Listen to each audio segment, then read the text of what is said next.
नमस्कार. सगळ्यात आधी आपला परिचय करून देते. मी सरिता तुषारगिरे, प्रभाग क्रमांक 16 ची उमेदवार आहे. महाराष्ट्र नवनिर्माण सेनेतर्फे मला तिकीट मिळाले, त्याबद्दल माननीय राजसाहेब ठाकरे यांचं मी धन्यवाद करते. आणि वचन मला बोलण्यापेक्षा असं वाटतं की मी करून दाखवावे आणि नंतर बोलेन, कारण की सगळ्यांना माहिती आहे, जनता जागरूक आहे की इलेक्शनच्या वेळी सगळे खूप मोठे मोठे आश्वासन देतात, पण अस्तित्वात ते काही कामं होत नाही. आणि म्हणूनच मला त्यांची मानसिकता बदलायची आहे आणि कामं करून दाखवायची आहे. महिलांसाठी रोजगार झालं, स्वयंरोजगार झालं,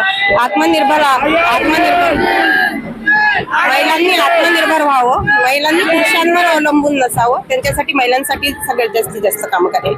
सगळ्या बहिणी तुमच्या सोबत आहेत, त्या लाडक्या बहिणी आहेत, तर या योजनेअंतर्गत अजून काय आपण महागाई बेरोजगारी हे पण वाढलेले आहे. युवांसाठी युथसाठी तुमच्या बरोबर युथ पण आहे, बरोबर. काही महिला युथ पण तुमच्या बरोबर.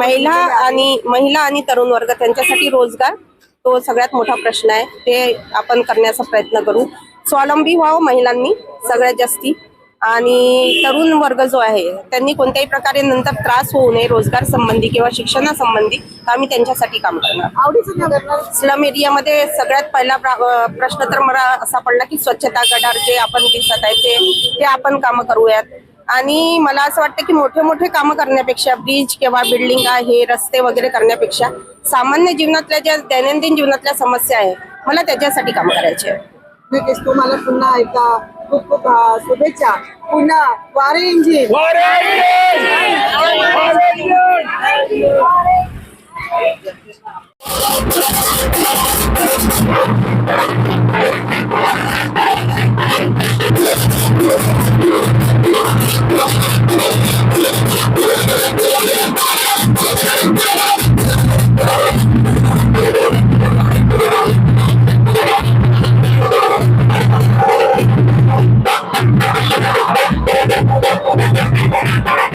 जनतेला माझी हात जोडून विनंती आहे तर त्यांनी, एक महाराष्ट्रीयन महिला, मी एक घरगुती सामान्य महिला आहे, तर मी त्यांच्या भावना, ज्या समस्या आहेत त्या नक्की समजू शकेल.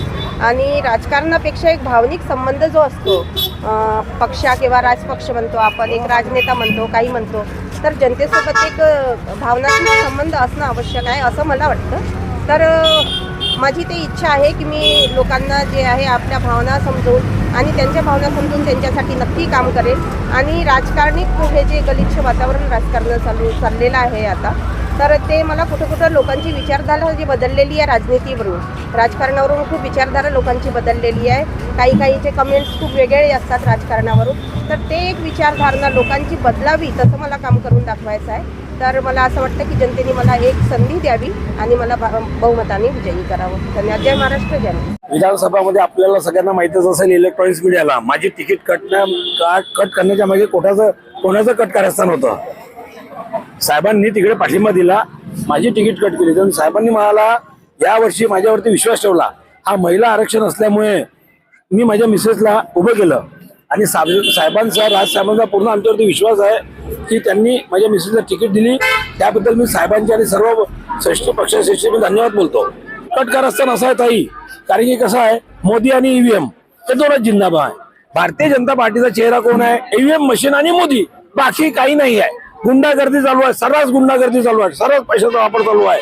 इकडले लोक तिकडे, तिकडले लोक इकडे, गलिच्छ राजकारण करून ठेवलेलं आहे. या 5 वर्षानंतर हे तुमचं बिहारचं जे राजकारण आहे ना, ते महाराष्ट्रामध्ये राजकारण घडलं. तुमच्या मीडियाद्वारे मी सांगू इच्छितो, मिस्टर चंद्रशेखर बावनकुळे पालकमंत्री या जिल्ह्याचे असून सुद्धा इलेक्ट्रॉनिक्स मीडियाला म्हणतात की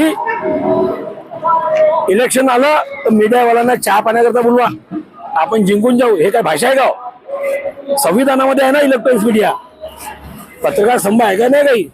अशा प्रकारे गुंडागर्दीचं राजकारण करून, ईव्हीएम मशीनचा वापर करून हे लोक जिंकत आहे. ते पण त्यांना यावेळेस खूप कठीण चाललेलं आहे. त्याच्यामुळे यावेळेस विजय होईल. महाराष्ट्र नवनिर्माण सेनेचा नक्की विजय होईल. जय हिंद, जय महाराष्ट्र.